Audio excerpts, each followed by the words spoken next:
Hi, I'm Alyssa. And I'm Rowan. Welcome back to What We Are Not Taking to Our Graves, the podcast. All right, so today we're going out the door and we're going out the door running. We're going to be talking about dating after divorce. Situationships and all. I'm so excited. All the juicy details, honestly. All the juicy details. What I kind of noticed, and correct me if I'm wrong, or if you had a different experience, but what I kind of noticed was when I was single before I was married, right? So I was 19. So when you were a child. Shut up. I remember talking to all my friends, talking to my freaking grandma, like anyone who would listen, about my wild sexcapades, if you will. That was not me. But then once I got married, had kids, got divorced, did all the things, I remember it being a little bit, like, different. In what way? Like, there were some people who I could talk to, no judgment, like, what, 100%, right? Like, my best friends, my mom lived for me being on the dating apps. But, like, there were some friends that I would talk to about it, and they would almost kind of romanticize it. Because what the viewers don't know yet, is that I for sure took a whore year. Is it a whore year or a hoe year? I felt like what I did was a whore year. What's the definition? Like, I feel like hoe is a little more cutesy. Okay, so what I attempted to do. Yes. Okay. But like you tried to have a hoe year. I had a whore year. You just want to be aggressive with the word. I love it. I feel like you have to. Like, that's what I did. Yeah. And so I remember, like, once I really got out there and was going on dates and talking to guys and doing all the things, I would talk to, like, my girlfriends about it, and they would, like, really latch on to, like, whatever guy I was talking to at that time. Yeah. And, like, kind of, like, because, listen, I had a roster, but I had favorites, okay? And for a good part of that year, I had one favorite. And so they very much romanticized, like, that. And then they didn't want to hear about all the dirty, nasty, freaky hoe shit I was doing on the side. I loved hearing about it because I could have never been you. And so I was like, okay, tell me. So, like, I had some friends, like, like you and Joy were here for it. Yeah. You guys were like, impressed. let me know what you're doing. I want all the juicy details. But if I tried to talk about it with, like, really anyone else, it was kind of like, oh, so do you think you guys are going to date? Oh, my gosh, bring him around. I'd love to meet him. And I was like, you are not. Nope. You are not meeting this man. That's not I am so sorry, but you are not meeting this man. But you didn't really do that. No, I did not. I mean, I was basically exactly who I was, jumping into the marriage. I was waiting for marriage. I was like, I'm going to find my husband. He's going to be my one and only. It's just like, that's all it was, Yeah. It was so cut and dry, simple, which, like, it's not a bad thing. It's just, no. you know what I mean? It's just and it really works for some people. Let's put that out there. It really works for some people. It just for sure didn't work for us. The marriage part? Or which the one and only. The one and only. Oh, yeah. I'm going to wait until marriage, and then that's going to be... I'm only going to have a one body under my belt. Okay. We don't have to get into this, but I will say, like, that was so hard for me to know. Like, it took me long to get over the idea of adding another body. Yes. It was so difficult for me to conceptualize for some reason. I remember we talked about this so much. Because how long was it between when you left and you got on the apps? So, when I initially left, I was single for, I think it was about a year and a half. The timeline's a little tricky because I left, went back for a couple months. There was like a small period where I was back with, in that situation. I remember in that year and a half, we had so many conversations where you were like, I don't want to sleep with another person. I don't even think it was that. There was something. No, it was like, what was it? It was so, you were so like, and it wasn't your fault. It's because it was ingrained in that, like, you're lesser than 100% if you've slept with more than one person. And I remember being like, bro, do you know the number in my notes? Like, do you know what number I'm at? I think the thing is, it's like I didn't understand why at my core that was not who I was. Yeah. And it didn't make sense to me because the person who got married versus the person who is now on the dating apps, completely different people. Yeah. But I still couldn't shake this one thing that I'm only supposed to have sex with one person. I think one time you were like, how am I supposed to do this? How am I supposed to, I'm gonna have to have sex with someone else at some point. Yeah, it was just really hard for me to wrap my mind around. And I don't know that it wasn't a seamless transition. Like, there was a lot of healing that had to happen. A lot of, therapy. Shout out to Cheryl. Yeah, so I left, and it took me about a year, closer to a year and a half, until I actually was able to get on the app, start putting myself out there for any sort of dating, situation. Yeah. What about you? It was weirder. So when we first separated, there wasn't like a hard, clean break, one of us moved out type situation. The conversation had was very much like, let's take a pause on us, and then we can date other people. We can let's just go slow. He for sure moved out like a month later, 2 months later. I think it wasn't a very long time.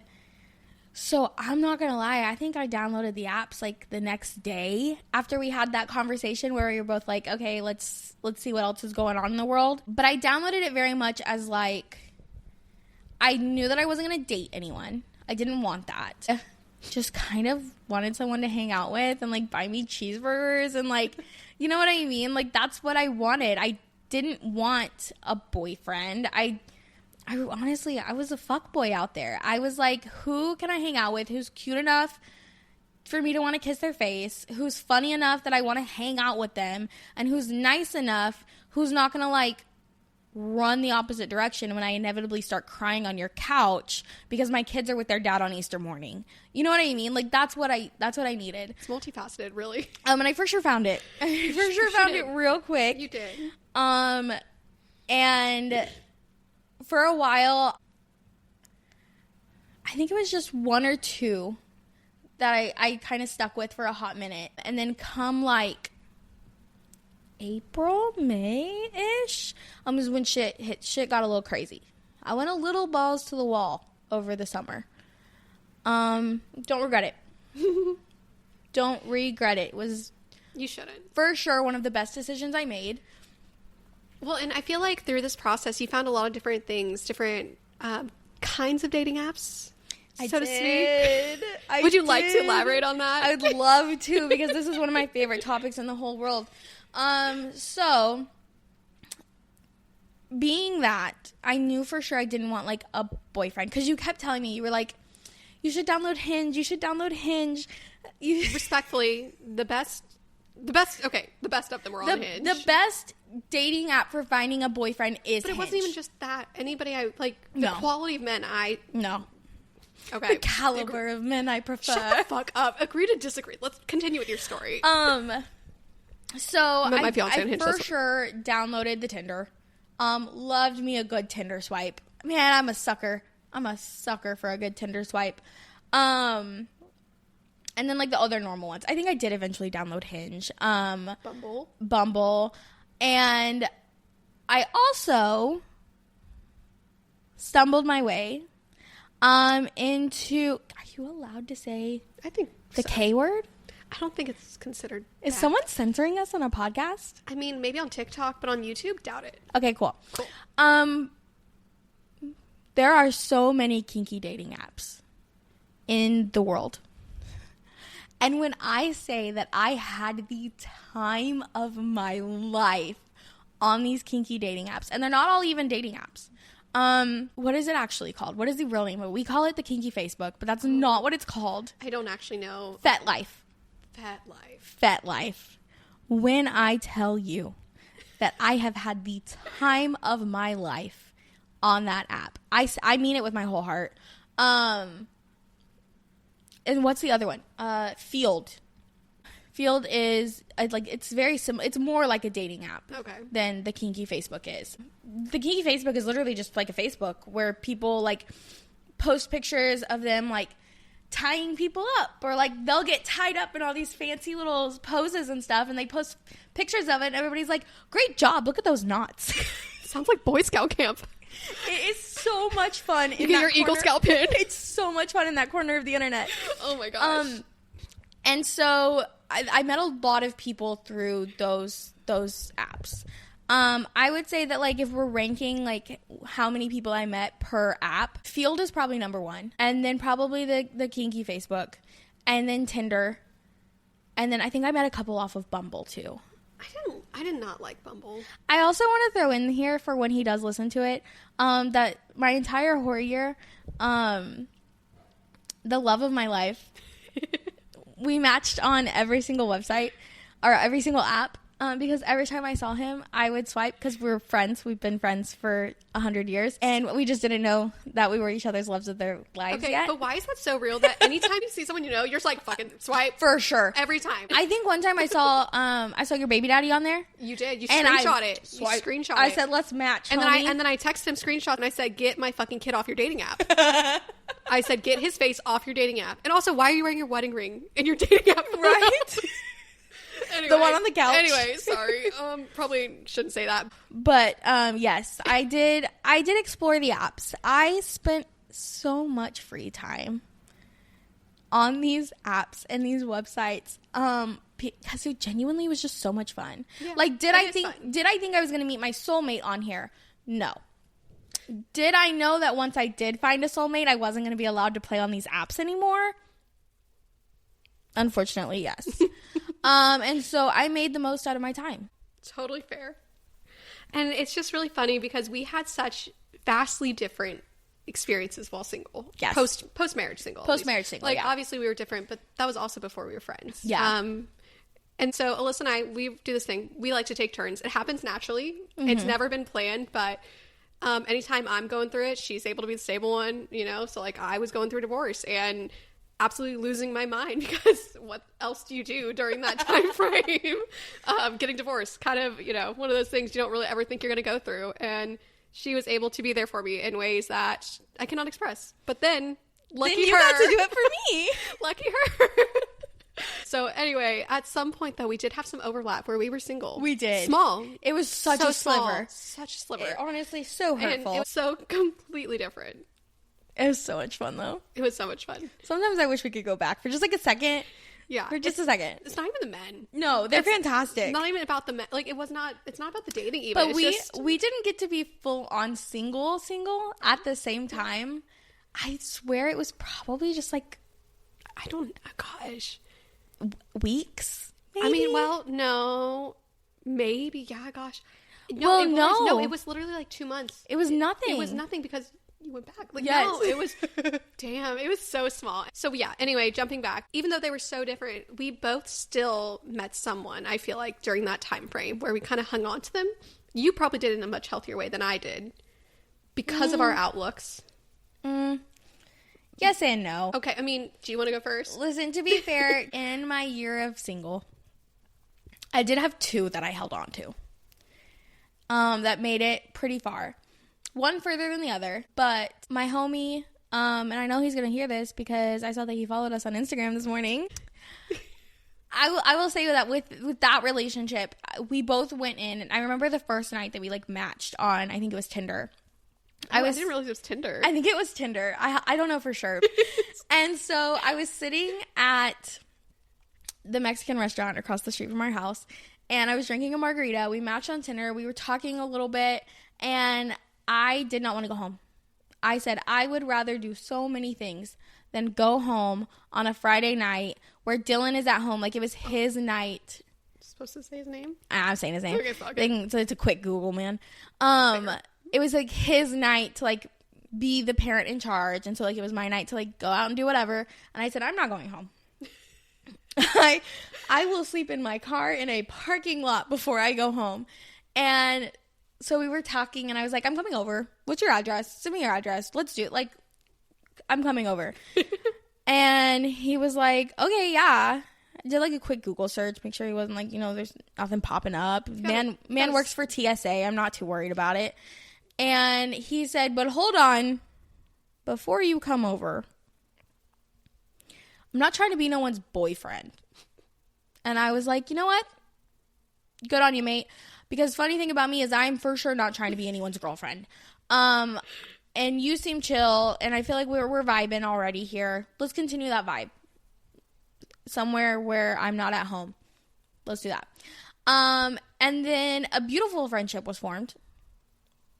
So much love for this dude to this day. There was no big falling out. There was no big to-do. Like, there was nothing. Just at some point he was like, hey, I'm kind of ready to like date seriously. And I was like, good on ya. Like, have fun. It just wasn't going to be a thing for us. Like, so much love. But we just wanted different things. He didn't really want to be a stepdad to someone else's kids, and I don't blame him for that. I actually quite respect the fact that he was self-aware enough to be like, I'm not going to like take our relationship too seriously because I don't want to be a dad to someone else's kid. And I was like, man, you know what? I'm not mad at that. I'm not mad at all. The other one I did hold on to a little longer, and that was a little traumatic. That was a little weird. The ending of that the ending of that one did get me a little bit. But isn't that the reality of anytime you're dating, whether it's divorce or just a relationship ending? I feel like you always get that one. You know, you really do. It's like a rite of passage. And I feel like that one I kind of kept at like a respectable distance for a while. And then it was like all at once, so many feelings all over the place, everywhere. And it was just not a feasible, like there was no outcome in which like we ended up happily ever after. But my brain refused to see that for so long. We all get a little delulu. That was my delulu one. You had to. I mean, it's not as bad as mine. No, yours was bad. Your turn.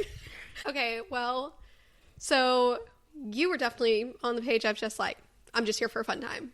Yeah. Great. Loved that for you. I went into dating post-divorce where I wasn't even planning to date. And then I had a friend say, but wait, I have someone. I think I have someone for you. And I was like, okay, like, you know, we'll entertain it. I still can't quite put into words what that whole experience was. I feel like chaos and destruction and so many tears and so many trulies. And I hope this man sees this and knows exactly who he is and that we are talking about him, because what I would like to say to you, sir, is fuck off, bro. Like, for what reason did we do all of that?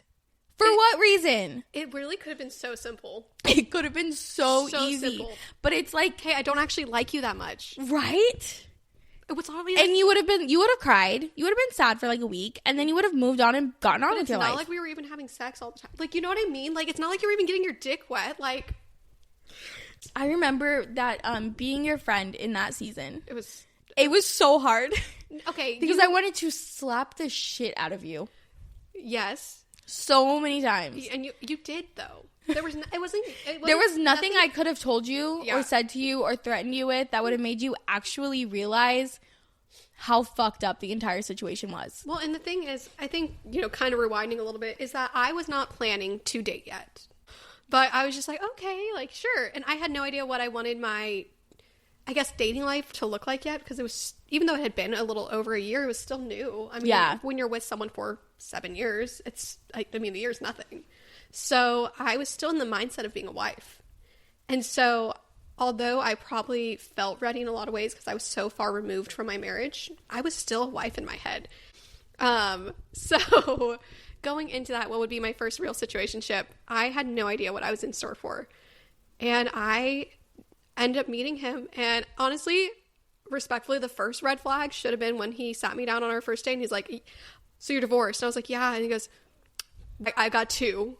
And I just still somehow, I mean, and to be fair, I understood I understand how hard divorce is. Yes. And I know you don't just get divorced for no reason. Yeah. So in my head, this guy seems great, genuine. I mean, like, he had his reasons. He did. And the reasons was that he's a fucktwad. You know what? Anyway, it should have probably been a little bit more of a red flag than it was. Or maybe like orange flag, yellow flag? Should have been something. But I was just not mentally ready. And this man drug me through the freaking mud. He did. It was so bad. He didn't like you. No, he didn't like me. He didn't like you. And which is totally fine. I'm probably not that likable. But like, tell me. He wanted you. So that's the thing, is that I'm sure this is the case in a lot of situationships. We hear if he wanted to, he would. And I think that's with a grain of salt, because truthfully, it's, you know, sometimes you want to, and it's what's within your capacity. Like, it varies. I don't think that's a blanket statement. But it genuinely was, he did not like me that much. He sure didn't. But he was still insisting on picking me up for dates. He didn't like you. He was opening my car door. What he liked was your attention. Yeah, it was insanity. Okay, let me ask you this. Would today Rowan absolutely let not. herself go through that? Would I put up with that? Absolutely not. So he really just got it because I was coming off. What he did, and we'll thank him for this, I guess, is he kind of put you through, like, a crash course of healing. Like, you went through, like, 5 years of being single in that 6 months. It was insane. I think the gist of it is I let a man who did not like me drag me along for 6 months. And that rocked me to my core as a newly single person, because in my head, I was like, okay, maybe it can be this easy to just get divorced, find someone new, fall in love, and yada, yada, yada. Yeah, like the romanticized version of it. Yeah, no, it was a whole mess. I'm too much of a lover girl, and I could not handle being in a situationship. And so after that ended, I did my best. You really did. And man, I am so proud of what you did do. Would you like to share with the class? Oh, God. Which part? I mean, all of it. Well, after the clusterfuck that was whatever I went through with that man, and I got over it. It took, a little bit of time, but a few months, healed, whatever, got over that shit. I realized that I was, in fact, very horny. You called me and you said, I am so horny. And I said, go do something about it. So, can I also just say, when I left that marriage, would be totally fine. Never having sex again. And so to come out the other side of all this shit. And you were like, I'm so horny. And I was like, go do something about it. And you were like, but I don't want to have sex with another person. And I said, there are other ways. Which obviously I knew. But it wasn't like fully computing. And then the idea of like, you struggled with the idea of being like, okay, hey, do you want to hook up? But also we're not having sex. Well, and also let's talk, like real talk. Women orgasm in a much different manner than men. And a lot of women take a lot more emotional trust to get off than a man does. I know you're different. That's what that face is. But the reality is a majority of women, we can't true. We can't just walk into a situation and get off. See, and yes. Majority. I have heard that from several friends. And I will say that, like, there's a difference, right? So, like, can I walk into a one-night stand, a hookup, a what have you not, and get off? Absolutely, because I think that's hot. I think it's hot. Like, that one time that homie came over during my lunch break and just wham, bam, thank you, ma'am, and he walked himself out. Yes, here for that. That's my kind of shit. But also there is something different about making love or getting railed by the person who you love and trust. Like, it's a different feeling. It's like a different kind of orgasm. Okay, maybe I don't know, maybe I'm just weird with it. But also that just might not be your thing. No, it might not. Like, I'm not even, I would say, I need to be emotionally connected to someone to have an orgasm. It's just more that if I don't feel a sense of trust that you're not going to judge me in the bedroom. Judge you for what? What are we feeling insecure about in the bedroom? I mean, so many things. So one, the body that I currently have. Mm-hmm. What about it? It's beautiful. I'd fuck you. Thank you. I love you. Same. Glad we established that. But he's gonna watch this and be like, I knew it. I've been saying it for years. I've never been the biggest fan of my body. A lot of women, we struggle. Men too. Like, we've all had our insecurities. But the fact that my body now looks a certain way because I had a child, and whoever I am in bed with, they are not the person who gave me the child that made my body this way. Yeah. So I'm like, how are you supposed to find this beautiful? Because I'm going to be honest, my stomach hangs. Like, what do they call that, apron belly? But like my stomach hangs too. And our bodies got there very different ways. Yeah. Right? I remember when you first told me this specific insecurity. And like, I remember you being like really adamant. You were like, and those were the exact words you used. You said, why would he like a body that he didn't have a hand in making? Yeah. And I was like, you're delusional. Like, you're an actual crazy person because you are so fucking hot. And I didn't have that insecurity with any of these guys that I was like hooking up with and whatever. But I did have it with Bryson. But it was kind of a different reason.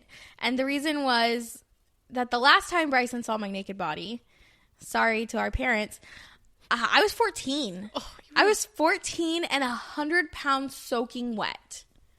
So little. You know what I mean? Not even just you were 14. I was 14. We were horny teenagers. I'm not judging. It's baffling to me. It's baffling to me. To hear. Still. As a mom. Absolutely not. Absolutely not. What are they? Chastity belt. Yes.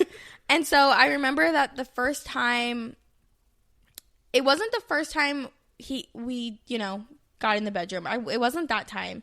It was the first time that, like, I had put on lingerie. The first time that, like, I was intentionally wanting to get down. You know what I mean? Because the first time we did it, and the second time I think probably as well, we were, like, watching a movie. It was dark. There wasn't, like, you wasn't seeing much. You know what I mean? And so it was the first time that I was intentionally like, oh, I want to look hot. Like, I want to put on something sexy. And I remember staring in the mirror and being like, oh, that's that. Why am I seeing this through different eyes right now? Lens. It was wild. And I was like, fuck, this is what Rowan was talking about all those months ago. And it was really hard. Like, it was a weird thing to kind of wrap my mind around, especially because it wasn't something that I had been insecure about prior. It was like, that was never even a second thought to me. I was very much in this possibly manic state of mind where I was like, these guys are so fucking lucky to be here. They are. You know what I mean? But, like, it was were. never oh my gosh, they're not going to like me because my stomach hangs because I had 2 back-to-back C-sections. Or, oh my gosh, like, my boobs, they're not as, like, full as they used to be. They're still pretty. They're still okay. Like, I'm not hating on them, but, like, great tits. I'm just saying. They're not as full as they used to be. Or, like, my butt is small. Like, you know what I mean? All those things. It's just, it put a microscope on all your insecurities. Yes. Yeah. And it was crazy. And maybe it's because my experiences were so limited compared to yours. Like, it was in the forefront of my mind. And I also did, I don't know if I'm going to say it, I did have an ex-husband that had told me so many negative things about my body that if the person who literally gave me this child thinks I'm fat, ugly, and maybe whatever. That's why I didn't view it that way, is because my marriage had its faults and whatnot. But I will say that Dylan never once commented negatively about my body or how it changed after having kids. Yeah. Like, there was never anything harsh about it. And so maybe that's why it wasn't initially an insecurity that I had. Was, I'm glad that that was something he, was able to give you. Like, I'm trying to find nice words when I don't want to be nice, but like, no. We give credit when credit is due. Yes, there you go. But yes, so anyway, to wrap that part up. Look, here's something that we need to throw out here also, is there's a lot of overlap on the kinkier dating methods, because there's not as many people in our area who are on those apps. And so therefore, you'll see someone on one place, you'll find them somewhere else. One guy even, this one was bold. It was Mr. Wham Bam, thank you, ma'am. We were already friends on Facebook. Somehow, some way. I don't know. Maybe he'll see this and give me some insight. Maybe he secretly added me months ago and it flew under my radar. Maybe he's obsessed with me. I am. Anyways. So I wouldn't blame him. And so, like, I saw him on one app, and then I guess he saw me on one of the other apps, and so then he messaged me on Facebook and was like, hey, I don't mean to pry, but I've been seeing you on these apps, and I really thought you were married, because I was so secretive. Not secretive, like, that doesn't feel like the right word, but, like, I didn't post all about my divorce. I mean, what are you supposed to say? Hey, guys, I'm getting divorced? Yeah, like no. I thought that was weird, and so I just kind of stopped, I still post things that involve him because he's the dad of my kids and he's going to be on my Facebook. But like I changed the profile picture to like a picture of me. Oh, you did the cliche. And so he was like, I'm pretty sure you're married. Like I still might be married on Facebook, honestly. I hope not. But I don't actually remember changing it. It's so funny. I'm sorry to segue this for 2 seconds, but the difference is like you're still very involved and I'm literally like he is blocked on everything. And so different. I do feel like that was towards the end of your what you call, for the record, whore era. It was beautiful. Yes. And you still weren't ready. I think that I was kind of coming around to thinking about being a girlfriend, but I wasn't quite like, oh, I'm ready to date. And I even told him that. I was like, look, dude, I'm not there. I do recall you saying, who's going to want a mom with 3 children? Like you had this, this thing in your head that you were not good enough, which was complete bullshit. But you just thought you were going to be too much for some reason. Because I've been told I'm too much. But you're not. By so many people. They're just the wrong people. But no, that was really a big thing. That, like, I think that there were 2 situationships, if you will, that I very much kind of subconsciously tried to make into relationships, or like tried to convince myself that I wanted to be in a relationship with this person. And it was because I very much, I was like, there's no world in which I end up with someone who not only loves me, because again, I have been told that I am too much, but also loves me enough to love my children. Because I have 3 of them, and that's a lot. That's not something to be taken lightly. And I had so many first dates that afterwards I got ghosted because they realized that I have 3 children and I have 3 children most of my free time.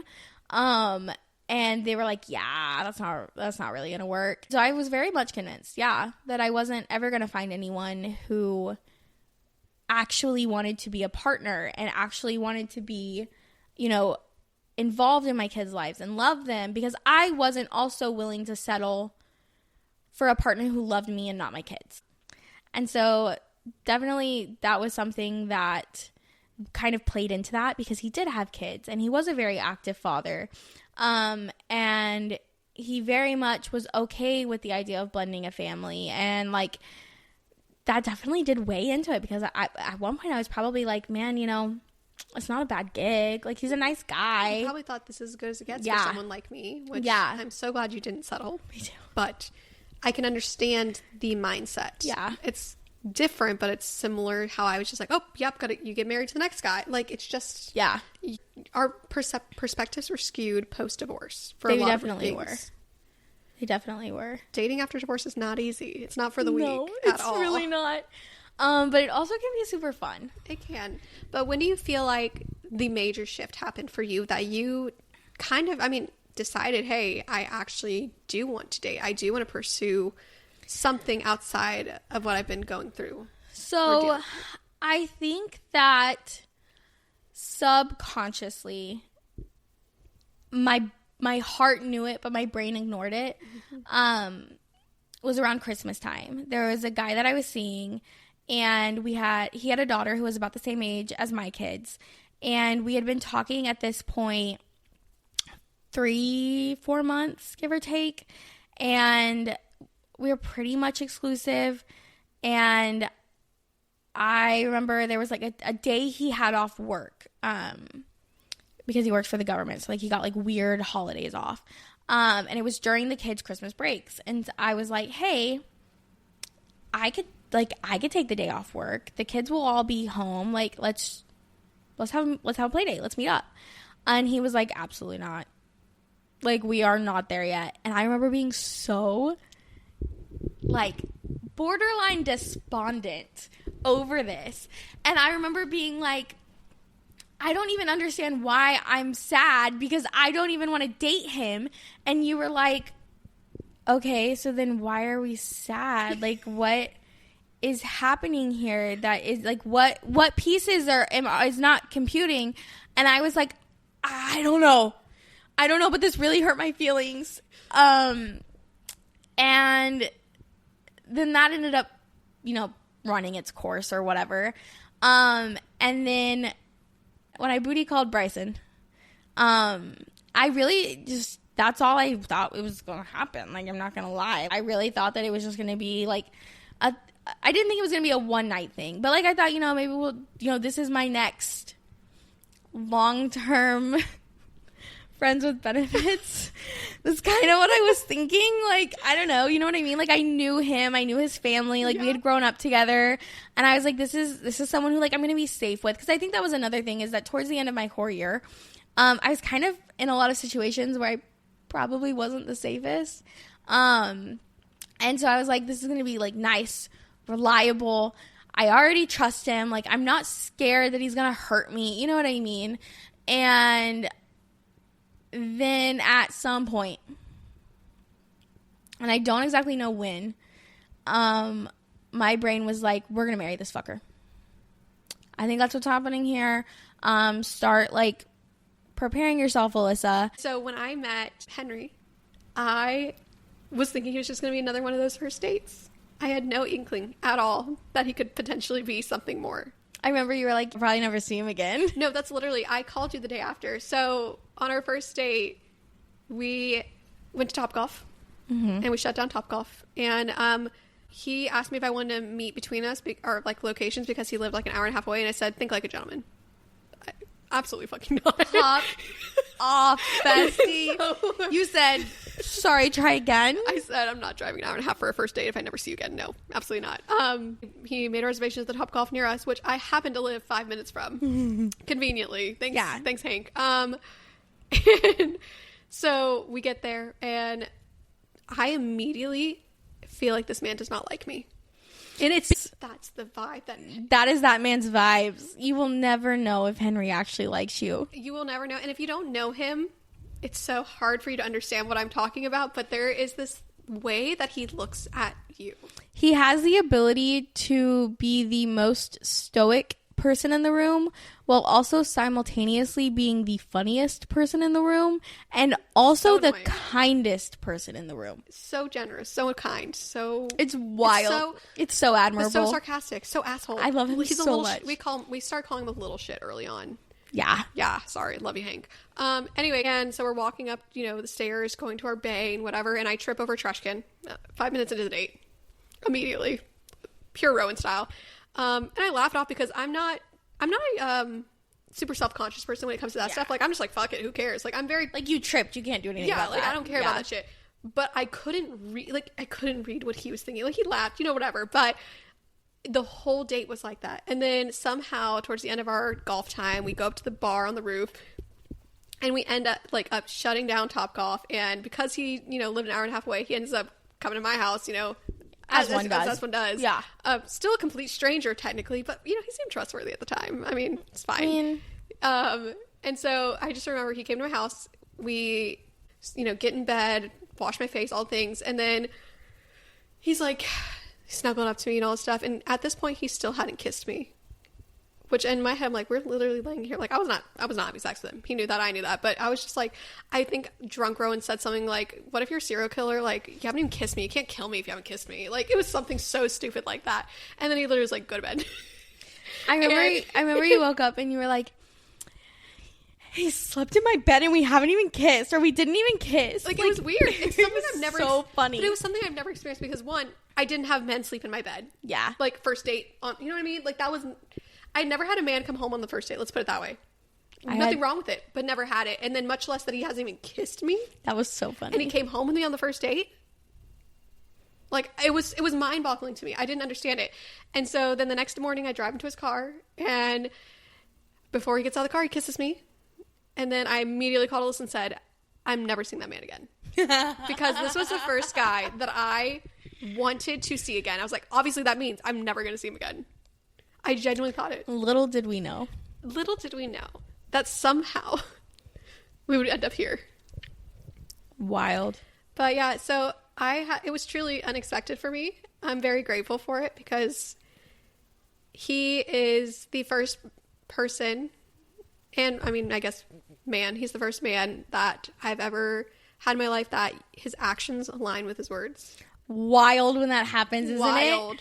Oh my gosh. No, it's the weirdest thing. I remember the first thing I noticed about him, like after our first, few months, weeks, whatever, I told him, I think I told him, at least maybe it's in my head, but I think I told him something along the lines of like, I can't explain how much it means to me that you are a man of your word. You mean what you say and you do what you say you're going to do. It's like, wow, bare minimum, but like, we love it. The bar. That's not a critique on him. It's the just bar like, is in hell. How is it that you can go through, at that point, 26 years of life without ever experiencing that? Yeah. So anyway, love him. We're now engaged. Happily ever after. I feel like there's so much more we will touch on. In part 2. We will have to do a part 2 because truthfully, we haven't even gotten to the really juicy stuff yet of what it is to be in a happy, healthy, loving relationship. It's foreign and the self-sabotage is real, but yeah, that'll be the main topic of the next episode. But aside from that, thank you guys so much for joining us. Thank you so much. Please remember to what do they say? Like, follow, subscribe. Yeah, all the thingamabobbers. We are everywhere at Our Graves Pod. And we actually have a website. It's called ourgravespod.com. And through the website, you can actually submit your stories or topics you want us to discuss. We would love to hear what you were planning to take to your grave that you no longer are. Yes. And if there's anything else that you want to just tell us to talk about on the podcast, please write in. You got ideas, topics, conversations, all the things. We'd love to hear what are things that other people are like, oh, I never talk about that. Yeah. Let us talk about them. Yeah. Thanks, guys. Bye. Bye.